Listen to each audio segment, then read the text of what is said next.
दर्शकों ये सवाल उठ रहे हैं, इसलिए उठ रहे हैं क्योंकि ईरान की सरकारी मीडिया ने, आपको याद है ना, 3 दिन पहले एक वीडियो जारी किया था। वो वीडियो मैं आपको फिर से दिखाता हूं। उस वीडियो में, ये है वो वीडियो, प्रतीकात्मक परमाणु हथियार दिखाया था।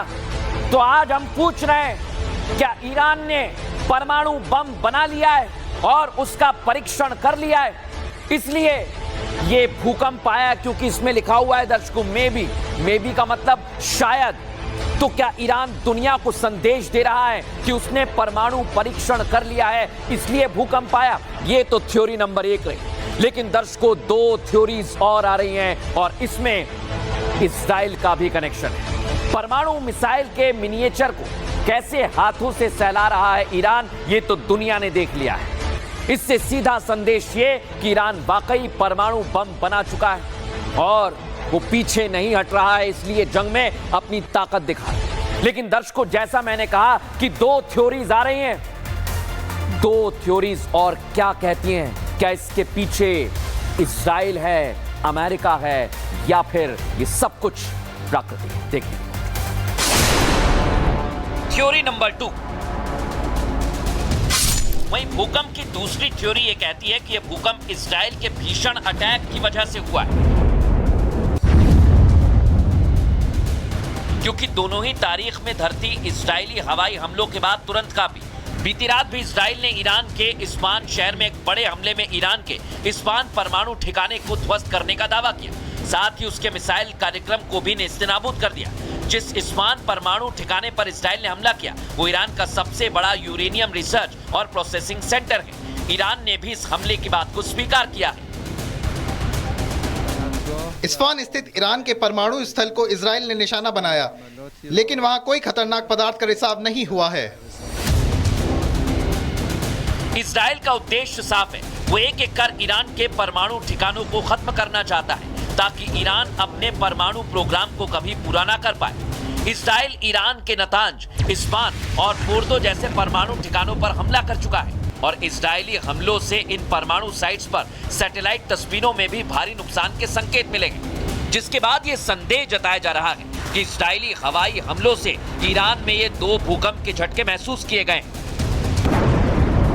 सबसे बड़ा भूकंप एक और जो मैनमेड होता है वो होता है कि किसी भी तरह का कोई न्यूक्लियर अगर टेस्ट किया जाए या स्ट्राइक हो जाए तो एक तरीके से भूकंप आ जाता है। जंग के बीच ईरान ने भूकंप क्षेत्र के करीब के इलाके में ईरान के मिलिट्री यूनिट्स को तैनात कर दिया है ताकि इजराइल को परमाणु ठिकानों पर हमला करने से रोका जा सके।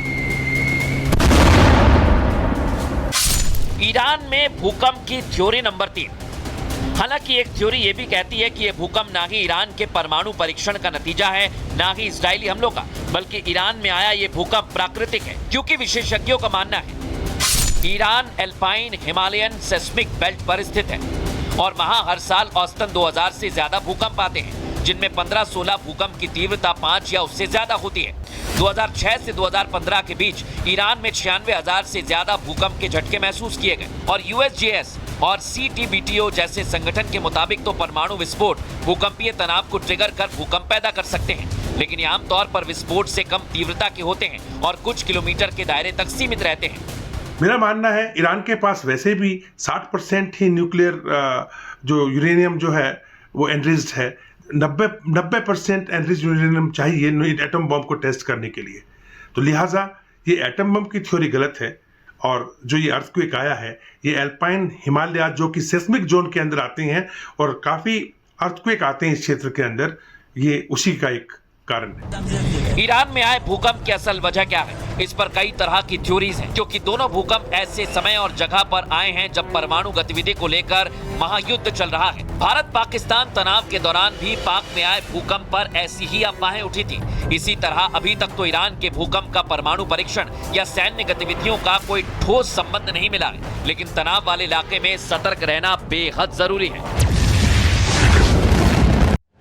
लेकिन दर्शकों, इस समय ईरान मुश्किल में है।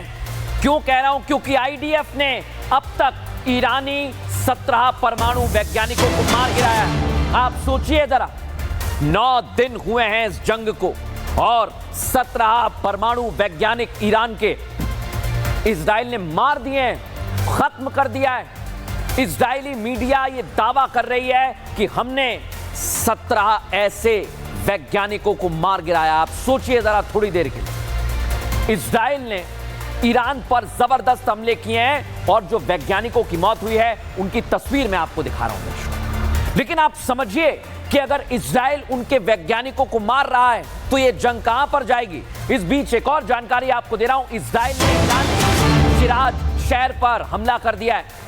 सैन्य ठिकाने हैं वहां पर, सैन्य ठिकानों पर इजराइल हमला कर रहा है और हमले के बाद मौके से धुआं उठता दिख रहा है। ये तस्वीर जो आप देख रहे हैं, फुल फ्रेम दिखाइए जरा इसे, कैसे अटैक किया गया है और फुल फ्रेम आप इस तस्वीर को देखिए, जबरदस्त हमला किया जा रहा है। ये आप देखिए जरा, जैसे ही यहां पर अटैक हुआ अफरा तफरी का माहौल नजर आ रहा है। लेकिन आप ये बात मानकर चलिए कि इजराइल पीछे हटने को तैयार नहीं है और ये हमले इजराइल के जारी रहेंगे।